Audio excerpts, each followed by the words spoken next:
42년 전 일본 오사카에 한 가게가 생겼어요. 겉보기엔 그냥 동네 가게 같았지만 안에 들어가 보면 좀 달랐죠. 책이 있고 음악 앨범도 있고 영화도 빌릴 수 있었거든. 지금이라면 별로 놀랄 일이 아닐 수 있지만 당시만 해도 사람들 눈엔 꽤 이상해 보였대요. 책은 서점에서, 음악은 레코드 가게에서, 영화는 비디오 가게에서 고르는 거 아니야? 왜 이걸 한 공간에 다 모아놨지? 그게 바로 츠타야의 시작이었어요. 책, 음악, 영화. 그걸 별도로 보지 않고 사람들이 좋아하는 컨텐츠들을 하나로 묶은 거죠. 그리고 그 안에서 새로운 공간 경험을 만든 거예요. 지금 우리가 알고 있는 서점의 모습. 사실 그 경계가 꽤 많이 무너졌죠. 책을 사러 갔다가 커피 한 잔 마시고 영화 원작 소설을 고르다가 굿즈까지 구경하게 되는 그런 복합적인 경험. 그걸 제일 먼저 실험하고 제일 먼저 구조화한 곳이 바로 츠타야였어요. 지금은 일본 전역에 800여 개 이상의 매장이 있고 대만, 말레이시아 등 해외에도 진출해 있어요. 그런데 단순히 매장이 많아서 유명한 게 아니에요. 츠타야는 서점이 이렇게까지 될 수 있다는 걸 보여준 하나의 모델이 됐거든요. 교보문고 같은 대형 서점들도 츠타야를 많이 참고해요. 츠타야가 제시한 공간 구성 방식, 큐레이션 전략, 브랜드 경험을 자기 매장에 맞게 흡수하려고 하죠. 츠타야는 더 이상 하나의 서점 브랜드가 아니라 서점이 나아갈 수 있는 다음 단계를 먼저 보여준 브랜드가 됐어요. 근데 더 흥미로운 건 이거예요. 이 브랜드가 처음부터 뭔가 대단한 기획으로 시작된 건 아니었다는 거. 사람들이 뭘 좋아할까? 라는 질문에서 출발한 작은 실험들이 하나씩 쌓이면서 지금의 츠타야가 된 거예요. 그래서 더 궁금해지죠. 어떻게 그게 가능했을까? 왜 츠타야는 그 수많은 서점들 사이에서 유독 이런 방식으로 진화할 수 있었을까? 이제부터 그 이야기를 시작해 볼게요. 그 전에 디멘터리의 다른 컨텐츠들이 궁금하시다면 구독과 고정 댓글 확인 부탁드려요.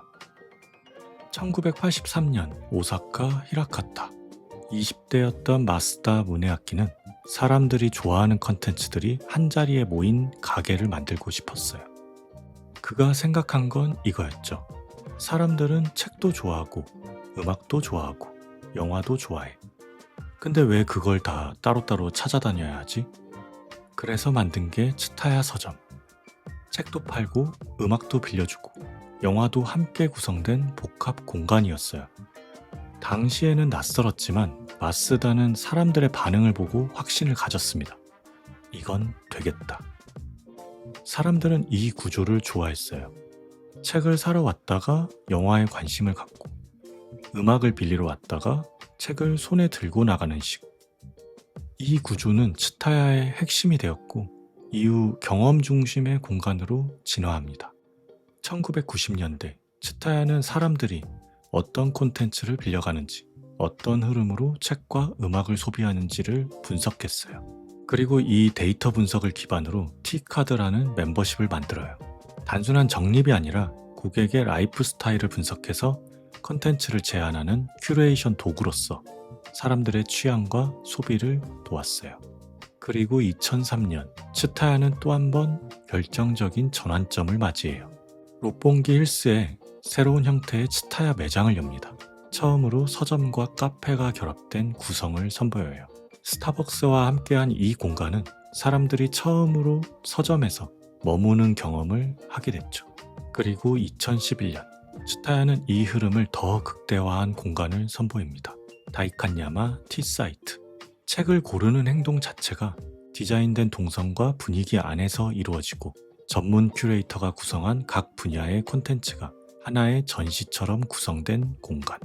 고객은 그 안을 산책하듯 천천히 걸으며 자연스럽게 콘텐츠를 발견하게 됩니다. 이건 단순한 판매 공간이 아니라 사람들의 취향을 설계하는 구조였어요. 츠타야는 여기서부터 명확한 목표를 가집니다. 책을 파는 게 아니라 라이프 스타일을 제안한다. 츠타야는 서점의 틀을 확장하는 데서 멈추지 않았어요.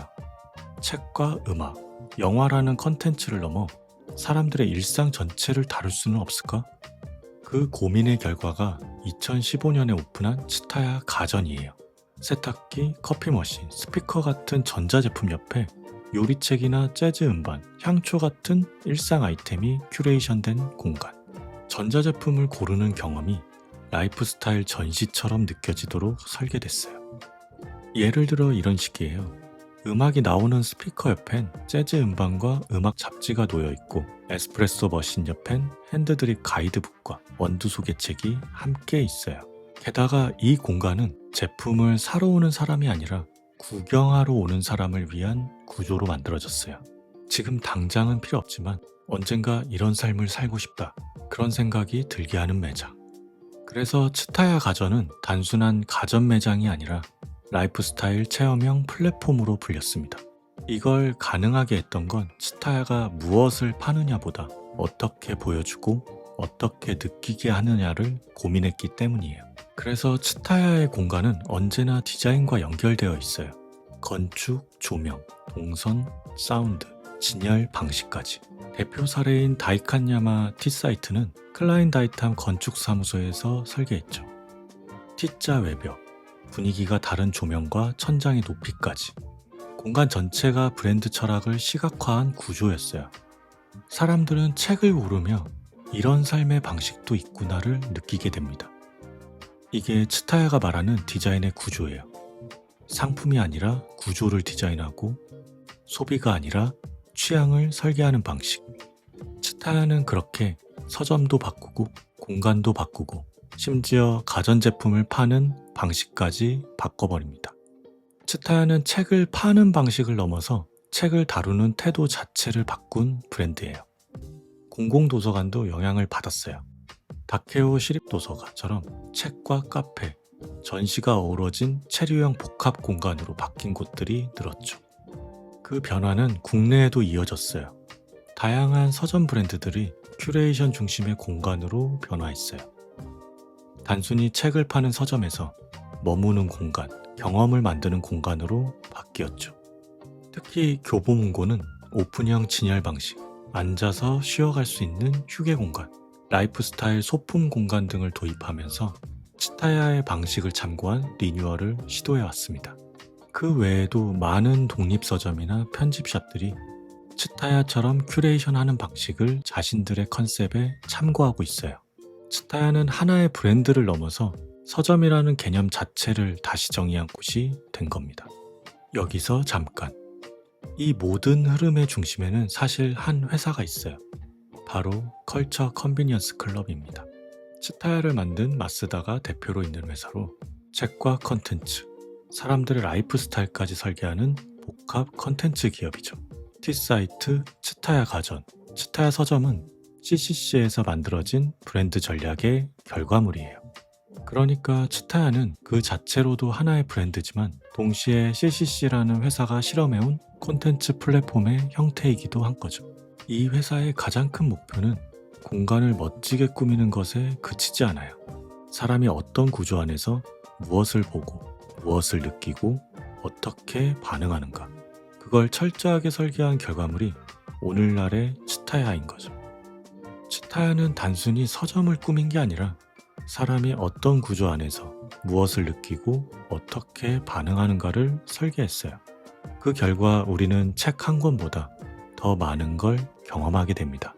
처음엔 그냥 책, 음악, 영화를 함께 놓은 작은 가게였어요. 하지만 사람들이 그 안에서 머물고 싶다고 느낀 순간부터 츠타야는 단순한 서점이 아니게 됐죠. 그 작은 감각 하나가 지금 우리가 서점을 바라보는 방식을 바꾸게 만들었습니다. 지금 브랜드 준비에 고민이 많다면 츠타야의 작은 시작처럼 조금은 단순하게 생각해보는 건 어떨까요? 오늘 영상은 여기까지입니다. 디멘터리는 더 좋은 컨텐츠로 찾아오겠습니다. 감사합니다.